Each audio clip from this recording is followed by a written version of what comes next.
I woke up to the sharp scent of something strange, metallic, bitter, and a lightness around my neck that made my heart drop. The mirror didn't lie. My hair, my waist-length, carefully grown and cared-for chestnut hair, was hacked off in uneven clumps. At first, I thought I'd been robbed, mugged in my own bed. But then I saw the scissors lying neatly on my dresser, the same craft scissors my mother used to cut old receipts. Next to them was a sticky note, like a slap to the face. "You'll still look fine. Focus on your speech for Hannah's big day. Mom." Please subscribe to our channel and tell us in comments from where are you watching this video. I stood frozen, the strands still on my pillow, like part of me had died in my sleep. That wedding was supposed to be my one chance to stand in front of people who'd ignored me for years, to finally wear the navy silk dress I bought with my own salary, not ask anyone for approval, and speak with confidence. Instead, I looked like I lost a bet. When I walked into the kitchen, my father barely looked up from his cereal. "Oh, good, you're up," he said. "Less hair makes your face look less distracting anyway. The attention's not supposed to be on you." My mother sipped her coffee and added, "It's Hannah's wedding. Let her shine." Let her shine? They acted like I was some threat to the sun, like I'd ruin the entire wedding just by standing in a nice dress and being visible. Let me explain something. I was the daughter they always managed, not the one they celebrated. Hannah got the designer dresses and violin lessons. I got the hand-me-downs and be grateful talks. Hannah got a graduation trip to Paris. I got told to work weekends to save for college, which I did. I moved out at 19, worked 2 jobs, and still RSVP'd yes to the wedding because I thought maybe, just maybe, it could be one of those rare family moments where no one needed to compete. But instead, they drugged me with NyQuil in a cup of soothing tea, then cut my hair while I slept. My own parents. My roommate Becca came over in a panic when I called her, voice trembling. She gasped when she saw me. "They did this to you? On purpose?" I nodded. Becca didn't say anything for a moment. Then she pulled out her phone. "Okay, we're not going to the wedding like this. We're going to do something better." I didn't want revenge at first. I just wanted distance. But when Becca helped me record a voice memo, something I never thought I'd release, it changed everything. It was a recording I'd made weeks ago, purely out of habit. I used my phone to track little moments to tell my therapist, Mom saying I was a distraction when I posted a photo from a friend's bridal shower, Dad telling me, "Pretty girls ruin weddings with jealousy." At the time, I thought they were just rude jabs. But listening back with Becca, it became something darker, a pattern. And then Becca said, "You know, there's a way to make them listen." That night, I made a decision. I would show up to the wedding, but not as they expected. I would not wear the dress they sneered at. I would not speak the words they gave me for Hannah's toast. I would take their script and shred it. And that would be just the beginning. I didn't sleep that night. Not really. Becca helped even out my hacked hair into a sleek, edgy bob. "You look like someone who's about to expose a family," she whispered as she styled the last strand. By morning, I had a plan. I arrived at the wedding venue early before the chaos kicked in. A sprawling vineyard estate. Of course, they picked something photogenic. Hannah's dream wedding was bought with my parents' savings, my mother's fake smiles, and my father's unshakable pride in the real daughter. I was just a side character, but not today. I'd rehearsed the speech I was supposed to give, some Hallmark nonsense about sisterhood and forever bonds.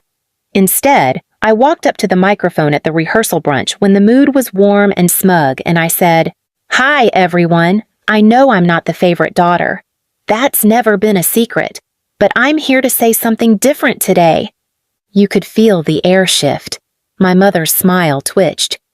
"I want to talk about what happens behind the family portraits. When people say they love you but cut you, literally, to keep you from outshining someone else. When they drug you with tea so you sleep through the sabotage. When parents treat your existence as a threat to the child they actually love." Gasps. One uncle dropped his fork. My dad stood up. "Enough." But I didn't stop. "You don't get to rewrite who I am anymore. You don't get to trim me down. Hide me or pretend this didn't happen." I pulled out my phone and played the recording. My mother's voice clear and cold.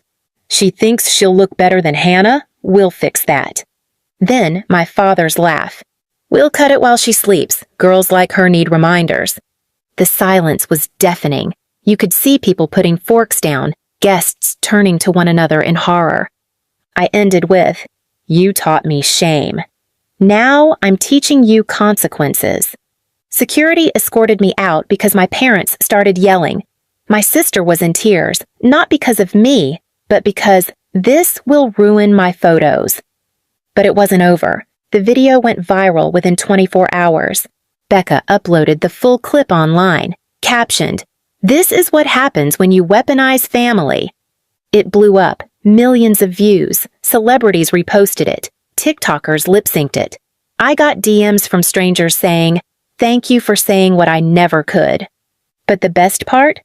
A week later, I received an email from a wedding magazine editor. She said, "Your story isn't just brave, it's something we want to feature. How would you feel about a photo shoot an article called 'The Uninvited Sister Who Stole the Show'?" I said yes. The photo shoot was everything my parents tried to steal from me. Elegant, powerful, unapologetically me. They did my makeup, styled my new hair, and wrapped me in gowns that shimmered louder than shame. That was the beginning of the second chapter of my life. 3 months passed. My family still hadn't reached out, not to apologize, not to explain, but they didn't need to. The world had already turned its eyes on them. My video had become a cultural moment.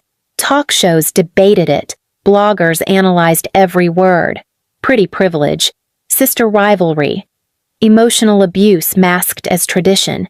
I was now the face of every daughter who had ever been silenced in favor of a shinier sibling. But I wasn't looking for fame. I wanted freedom. And I wanted to make sure they never silenced another girl again. It started with an email from a woman named Cynthia Ray, CEO of a high-end fashion brand that specialized in rebranding damaged reputations through truth. Her daughter had been through something similar. She offered me a job, not just as a model, but as the creative director for a new campaign called You Can't Cut Power. Photo shoots, press tours, TEDx talk requests. I turned my pain into purpose. Meanwhile, the fallout back home was predictable. Their suburban neighborhood turned cold. Wedding guests who had cheered for Hannah now avoided eye contact at grocery stores. The priest who officiated her ceremony told his church she should have been the one asking for forgiveness, not validation. Even Hannah's new husband, Greg, who had stayed silent during the haircutting scandal, walked out 6 weeks after the wedding. Apparently, he found a box of printed Instagram comments his new bride had written under anonymous accounts attacking me online. She wasn't just complicit, she was obsessed, and now, alone. I wish I could say that made me feel better, but the truth is, I didn't care anymore. I was too busy building something they could never taint. The real revenge came when Cynthia made me an offer. "We're opening our first creative office in your hometown. Want to run it?" I laughed. "You're serious?" She nodded. "Imagine! Same town. But this time, you're the one people want to impress."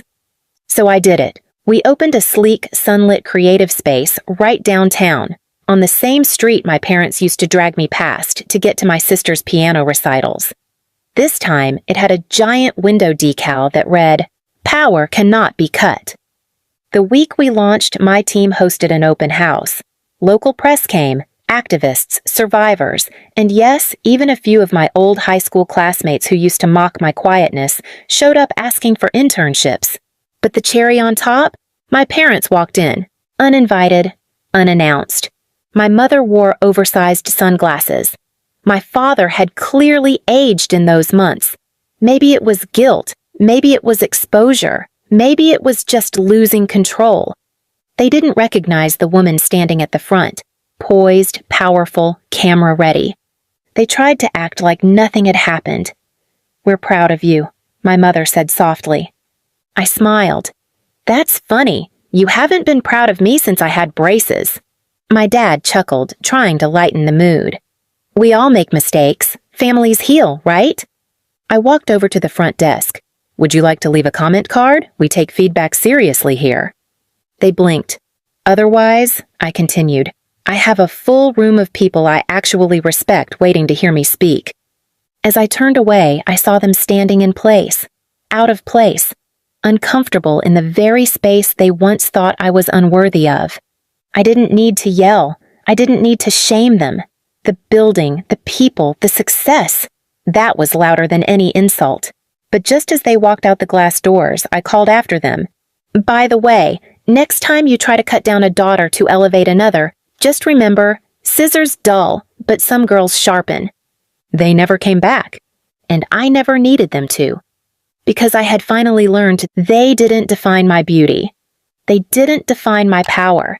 And they never, ever had the right to define my worth. Not with scissors, not with silence, not ever again. Please subscribe to our channel and tell us in comments from where are you watching this video.